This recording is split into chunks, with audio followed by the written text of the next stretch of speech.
I forgot to change that first, but this is based on a paper from 2 or 3 years ago with those people. So joint failure. Joint failure. So I guess Wojtek and David are responsible for this. Two other people.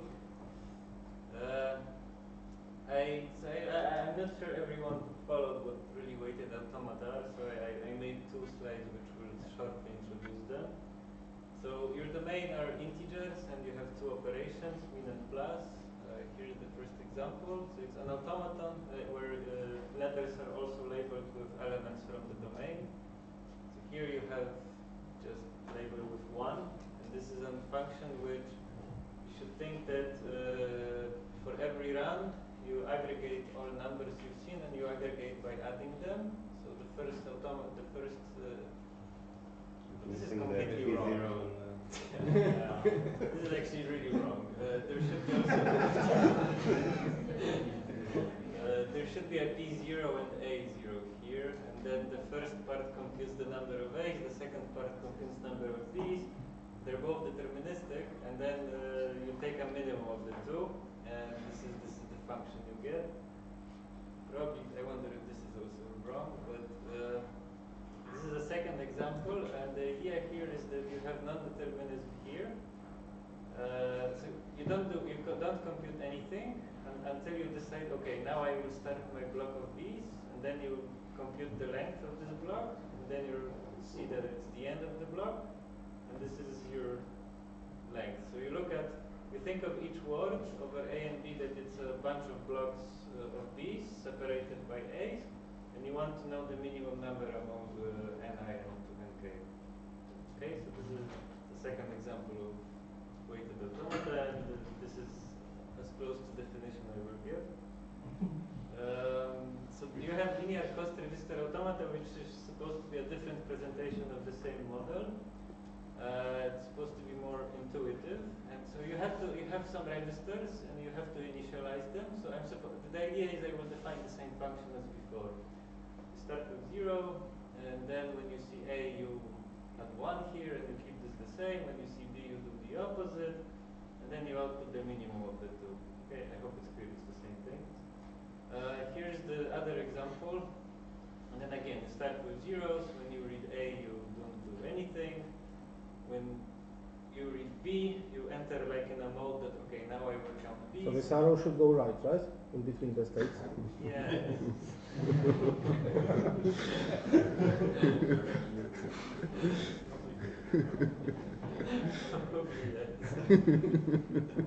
Like a hidden failure. Then you count the number of B's and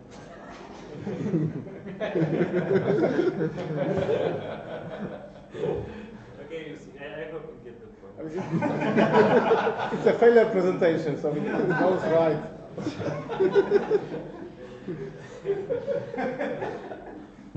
I spent like a week on this presentation. Okay, so here's the actual problem I was interested in. The problem is boundedness. So you want to know if there is an n such that if you look at the output of each word,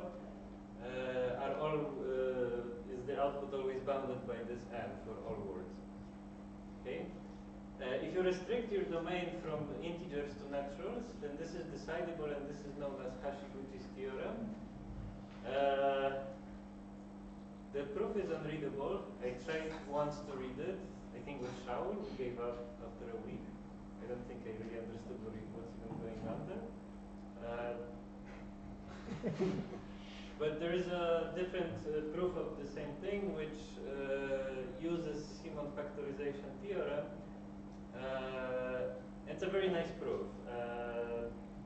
And if you want, I can explain it later. The rough idea is that if you look, so MW is, you can think of each update as a matrix, and then you can multiply those matrices in the min plus semi-ring, and then you want to have some finiteness. So you abstract your values to 0, 1, and plus infinity, where the interpretation of 0 is that it's 0, 1 is that it's finite, and plus infinity means that it's arbitrarily big. I guess there should be also omega, sorry, there should be also omega, and plus infinity is an element of the semi-ring. Okay, whatever, I can can explain this. It's a very nice proof if you're interested. But then if you change from the naturals to integers, then this is undecidable, and it's essentially a reduction from a known undecidability problem. So the known problem is that whether there exists a word whose value is bigger than 0.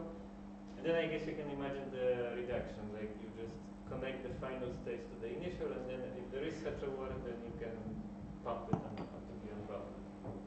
But the thing is that this reduction, it creates this loop, which makes the underlying automaton quite complicated. And then the open problem, which I'm still interested in, is that if you restrict the whole class of weighted automata to some reasonable subclass, like polynomially ambiguous or whatever, decidability is an open problem. And I think it's a quite nice open problem. And so the reasonable class we studied, we decided to take something super simple. And it's easy to see in the model of ghost register automata, where essentially when you update, you have one state. And when you update the register, you can only use as previous value its own value. And you can add something to it or compare it with something else. And something else could be only 0 or plus infinity. So it's essentially if you put plus infinity, you're just adding something. And if you put 0, then you're kind of resetting the value. Okay? Maybe not, because it could be below. So this is the reasonable class we wanted to study. And then we found out that there is a quite nice connection with VASes. One of the reasons we like this problem is, weighted automata is my favorite model, VAS is my second favorite model, so it's a nice connection. So okay, the model is what we call ortant VAS. The idea is as follows. I will do it on an example. So in 2 dimensions, you have 4 ortants, right here. In each ortant, you have a VAS, meaning you have some set of available transitions. And then, if you look at normal VAS, you consider just runs in the positive ortant. If you look at Z VAS, it's runs which go everywhere. And ortant VAS is, like I said, it has a different set of transitions. So whenever you change the ortant, you have a new set of transitions. And the additional restriction is that it's somehow monotonic. Monotonic means that, if you're here, then the set of transitions here is a subset of transitions here and also a subset of here. And this, you have all possible transitions here. Okay, so this is the model. And the problem we looked at is not exactly coverability. So the problem with ortant VAS is, I guess, if you're quite familiar with VASes, you can imagine that any reasonable problem will be undecidable. But okay, let me first give the coverability problem is, you fix some point and you want to know, it's not exactly the coverability problem you would imagine, but this is maybe natural to start with. So you start from some point and you want to know if you can reach the positive ortant.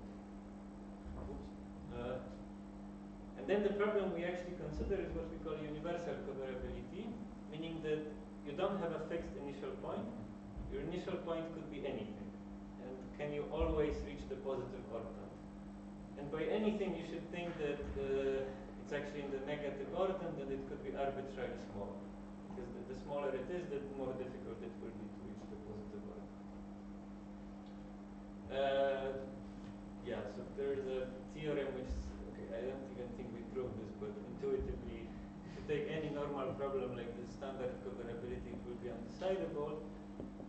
And yeah, we proved that in dimension 3, I think the universal coverability is decidable, but in general, this is the nice problem I wanted to somehow explain that maybe it's interesting, but in the end it turned out to be difficult, and that's why I'm presenting this as a failure approach. So, okay, what does this have to do with this? The problem is open, whether it's decidable for larger yes. dimensions? Okay. So if you come back to the weighted automata model I was discussing, I think we called it monotheoretic, whatever. Then if you recall, we had the updates of this form, and I want to just tell you that this boundedness problem is equivalent to this universal coverability. I will not formally say it, but I will try to give you some intuition behind. So if you have an update of this form, then in the vast semantics you should think that the vector corresponding to it is the thing you add to the register. So I think this is quite natural. The values of b, so remember this was supposed to be either 0 or plus infinity. So plus infinity is like not doing anything and 0 is kind of resetting. You should think that these values bx and by, they determine in which orthants the transition is available. I will give an example. For example, if bx is plus infinity and by, okay, this I could just write it 0. It means that it's available here, and if it's the opposite, then it's available here, and if I don't know if they're both infinity, then it's available everywhere, and so on. And the intuition, again, I can explain it in more detail after the. Not now, but the intuition is that if you look at the run for in weighted automata and the run in the corresponding run in the VAS, it's like you swap the letters and you look from the back. So the idea is that imagine that in the VAS you're reading your input from the back. And if you want to, so sigma is the letter meaning so letter corresponds to transitions. If you can apply sigma, and sigma is, let's say, of this form, then you can only apply it if y was big enough. And why is this? The idea is that you are in the positive orthant, and it means that if you're going back, then here you were supposed to have a quite big value. So you cannot be negative on this coordinate, because otherwise it would be impossible to apply this value before. And the fact that you start arbitrarily low corresponds to this boundedness, that you're supposed to be arbitrarily big if you look from the other side. This was quite vague, whatever, but this was supposed to somehow say that the problem is interesting. And it's a failure because I really thought that this would be the right framework to solve it, but I don't know, it's been like 4 years and we didn't do shit, so okay, that's it.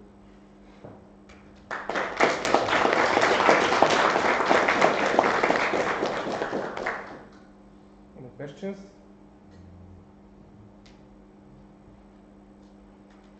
Okay, so thank you, Philip. Maybe now Jerome, would you tell us about your failure? You need slides or? Yes, I have my.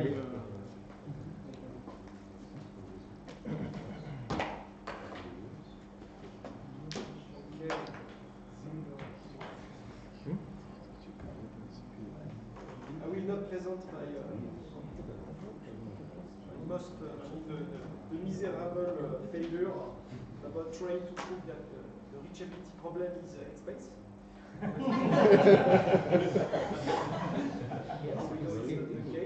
But I spent several years and I was trying to make the proof by somehow looking at the data structure of the causal algorithm. And I discovered some results, but it was useless for the complexity. But some of them maybe one day will be helpful. In particular, for instance, if you look at the data structure, the LGTS that was presented today, I'm not completely sure about what I'm going to say, but I think if I remember well, even if the length of the MGTS, the sequence of strongly connected components can be quite long, somehow you can manage to enforce the strongly connected component to be small, each strongly connected component. But I don't know how to use this result. This is the kind of result I find by trying to prove that the reachability problem is explained. Now today we present something else. I was thinking about presenting some failure about data nets, but since there was already 2 sessions about data nets and the failure problems, I decided to switch to something else. Something that maybe it's not a complete failure, but for the moment, we have no idea on how to use these techniques. That was some techniques we developed with Sylvain 10 years ago.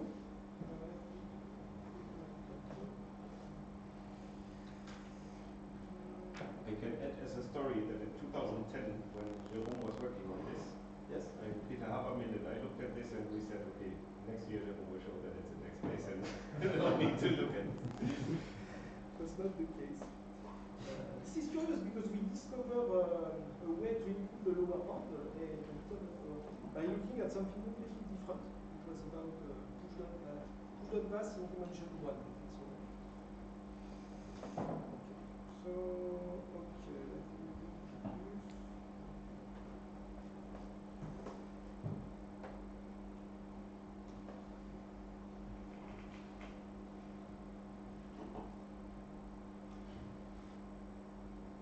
The color is not good, I don't know why.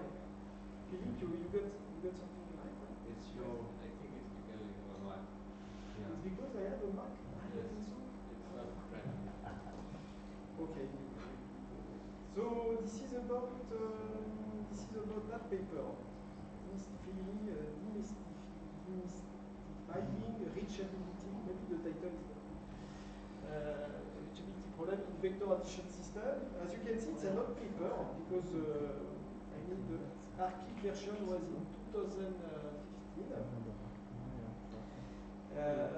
The paper was accepted at Leaks the same year.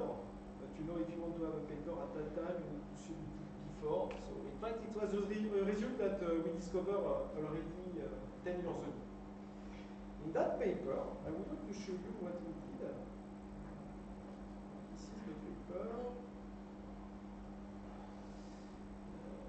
Is it readable? Yes. So in that paper, I like the abstract. Let you read the abstract.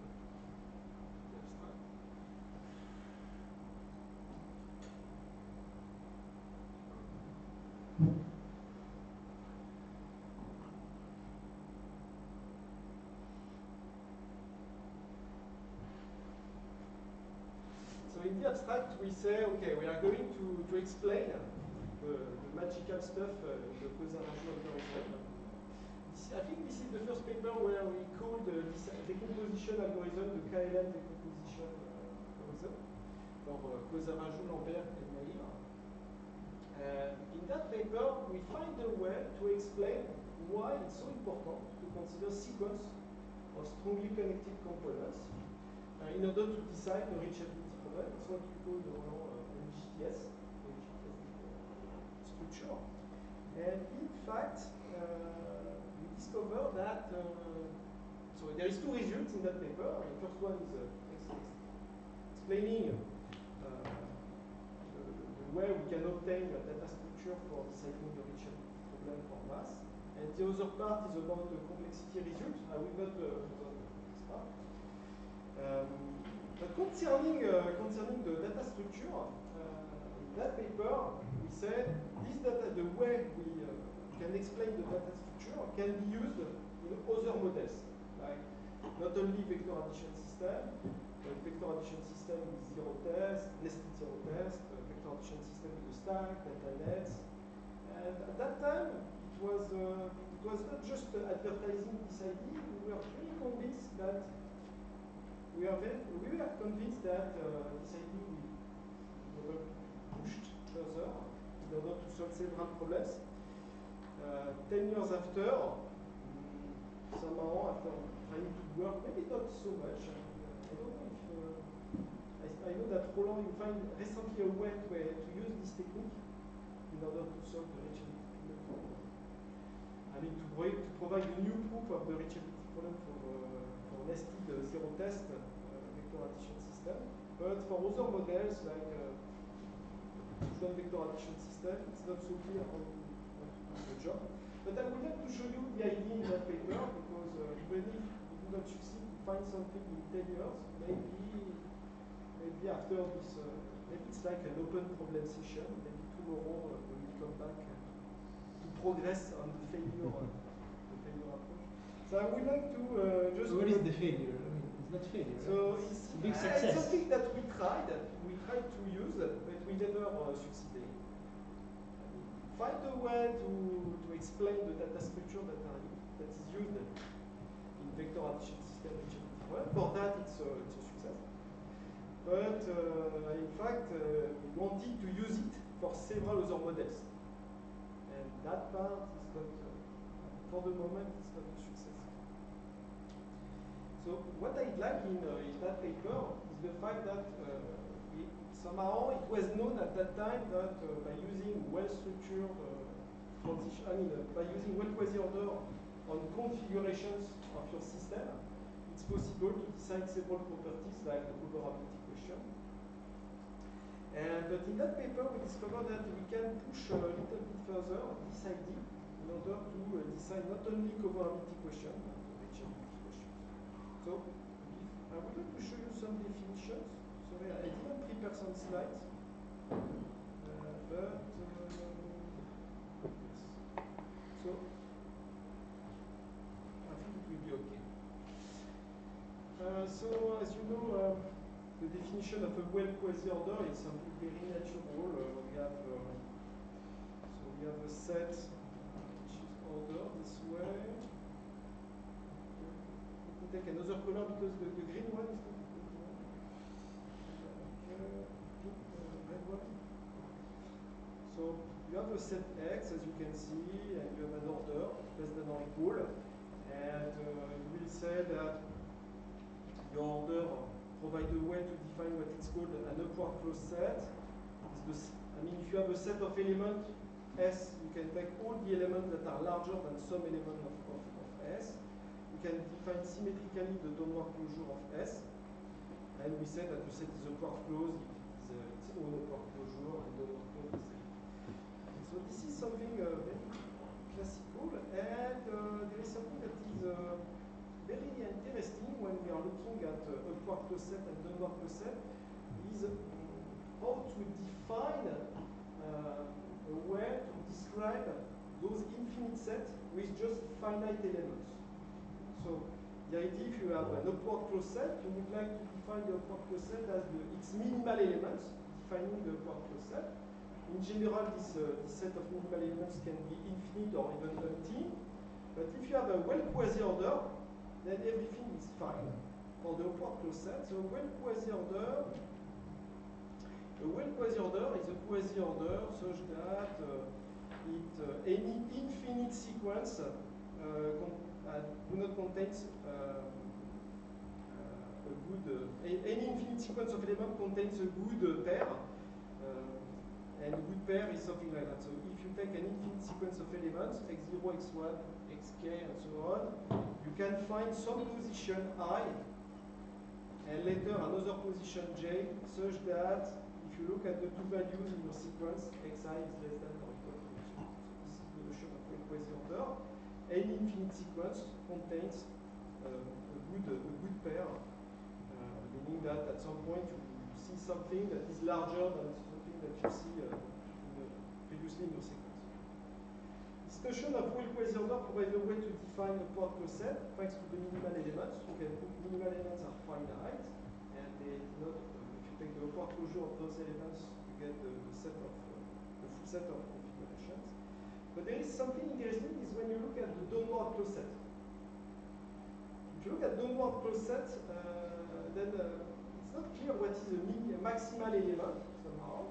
For instance, if you take the set of natural numbers with the classical order, if you take the full set of natural numbers, there is no maximal element.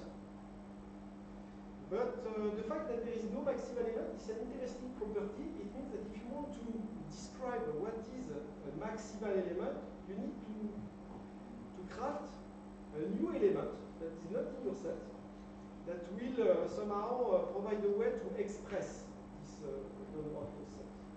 So for the natural numbers, what we have to craft is just omega.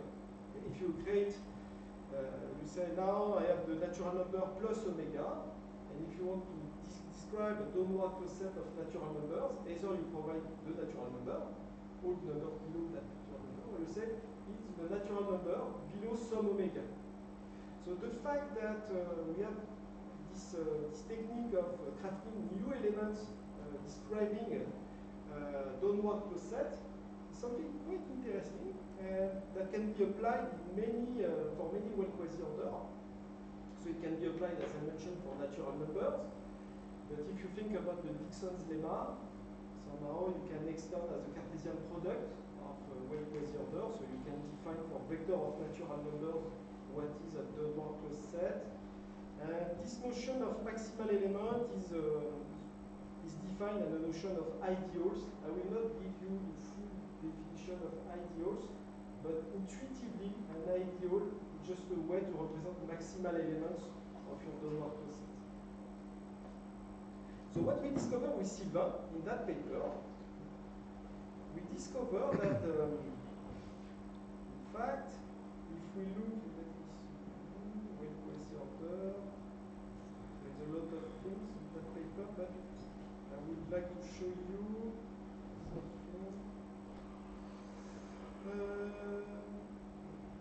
So this fact, I think it's really important. This fact explains that under some conditions, every downward closed set is a union of downward closure of maximal elements, which we call ideal. It's a finite union of ideals, and moreover, the decomposition is unique. So you have a unique decomposition of downward closed set. So it's like for upward closed set, the minimal elements are defined canonically with respect to your order up to, if you have a quasi order, it's not a partial order, up to equivalence elements, it's uniquely defined, and it's the same for the downward closed set. So a natural question is, what is, if you have a vector addition system, you look at the set of rods, the full set of rods from an initial configuration to a final one, you get a long range of words. What are the maximal elements of the downward closure of the set of rods? So the first question is, what is the order that we can associate with a run of a vector addition system? And in fact, it was not from us. It was an order introduced by Peter Janchar for something else completely different to solve a problem on Petri nets. I don't know if I will find the order. Let's see. I don't know. So, okay, back to this.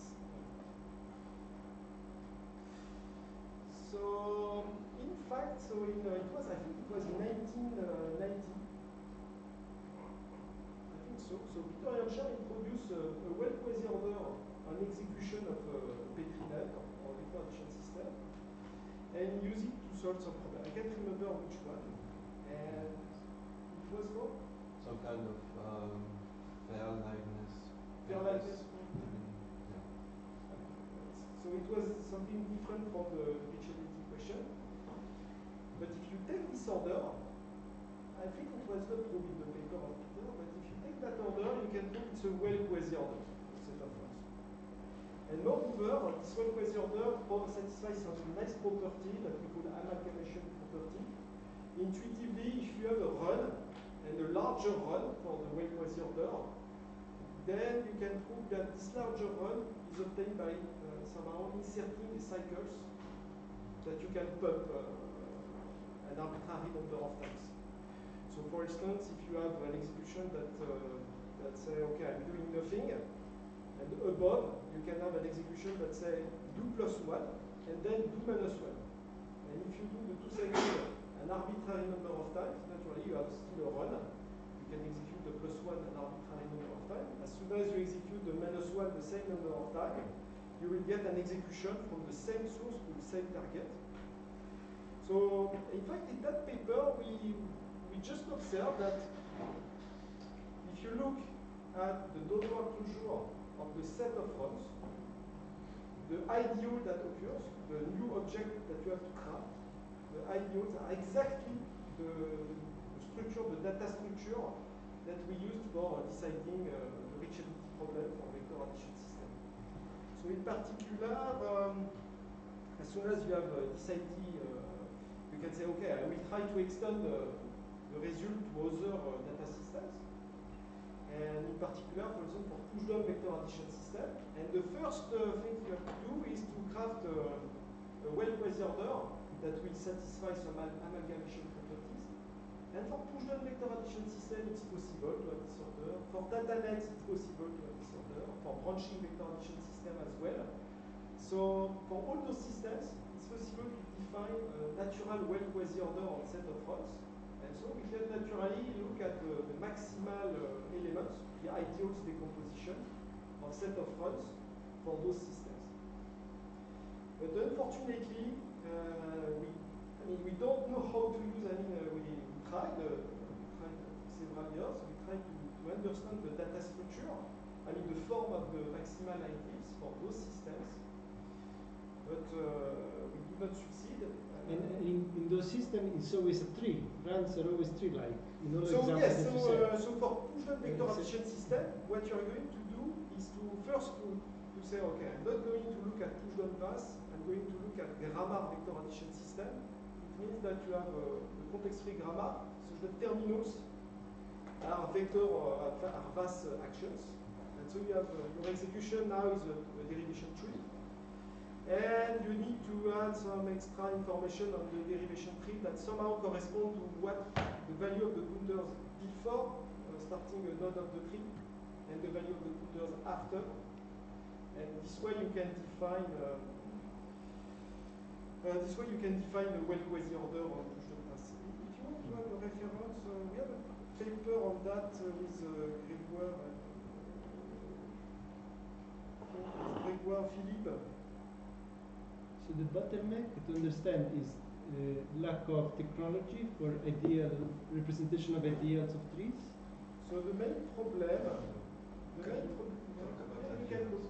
Talk about adherence. What is adherence. the problem? Yes, you are right. Yes, you are right. So there is one problem. Okay, maybe I put it on under the carpet. That problem, the adherence idea. So intuitively, when you have a downward closed set,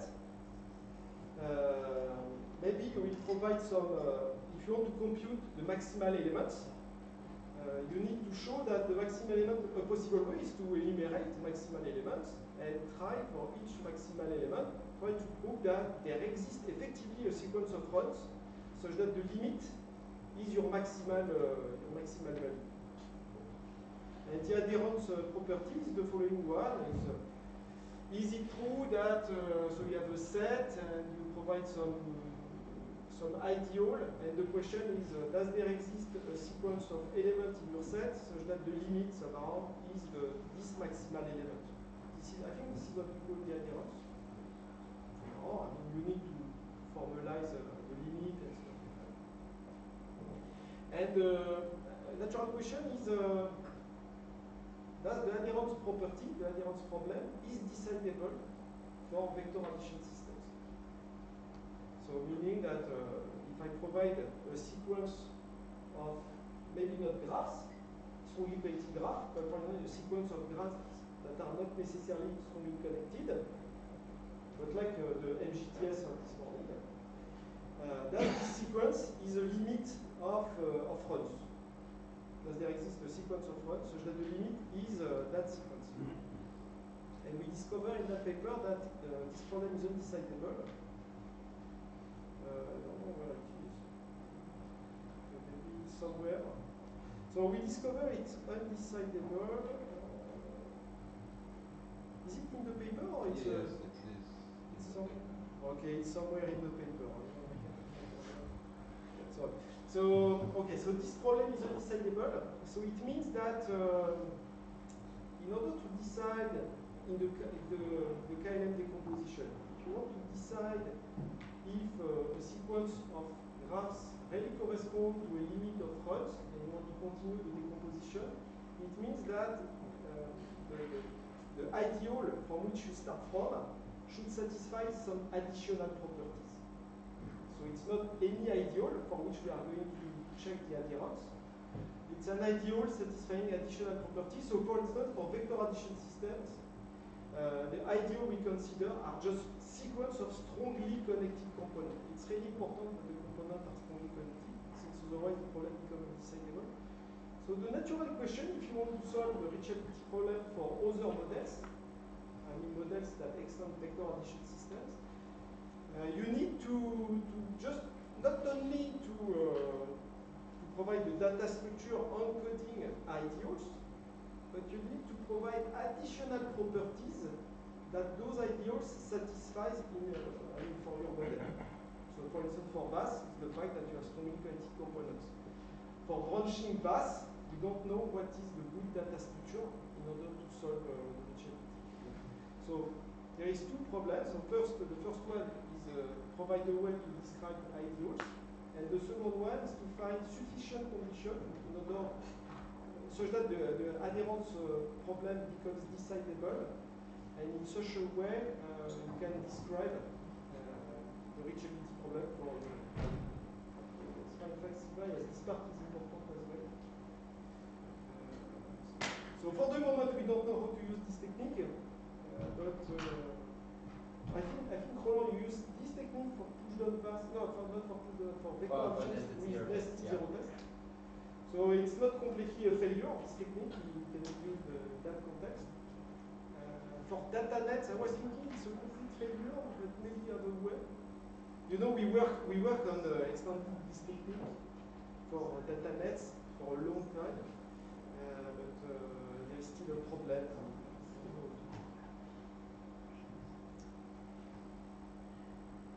I think it's all for me.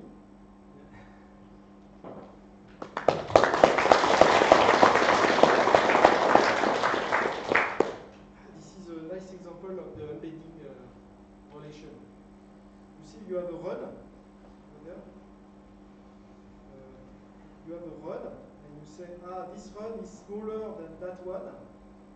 It's smaller because you see here this configuration is smaller than this one, this configuration is smaller than this one. I'm using exactly the same action when I change to the configuration to another one, and then you have something of the same. And in between, I have cycles like this one and this one. I have cycles that I can iterate an arbitrary number of times, so that I can repeat this transformation. It's an important amalgamation property that is useful, for instance, if you want to look at which kind of function are weakly computable. There was a presentation in open session. Yeah, I did. I You was did the that. one who suggested this from.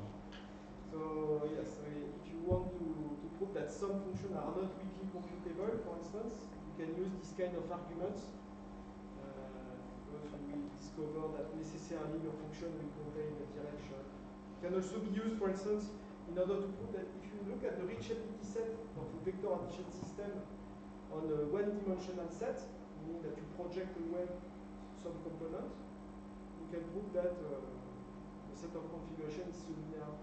So several properties, geometrical properties, can be obtained just by this technique, this technique on the well quasi-order, the fact that we have a well quasi-order not only on configurations, but also on executions.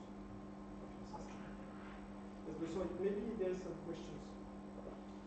I would like to advertise for Elias talk in Leaks in a week or so about amalgamation. You are using this technique also? Yeah. To design language theoretic problems by having amalgamation and some restrictions on the output that you can get from amalgamation. It's for which model? Vector addition systems, context free grammars, push down bars, everything that you can get by adding counters and states. Okay.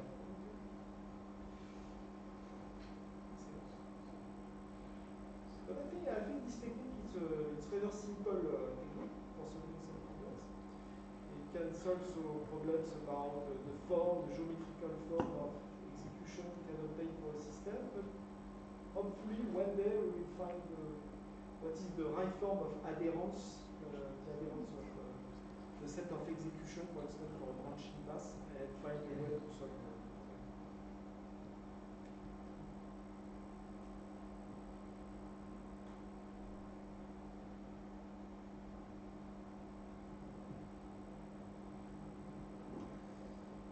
That's it.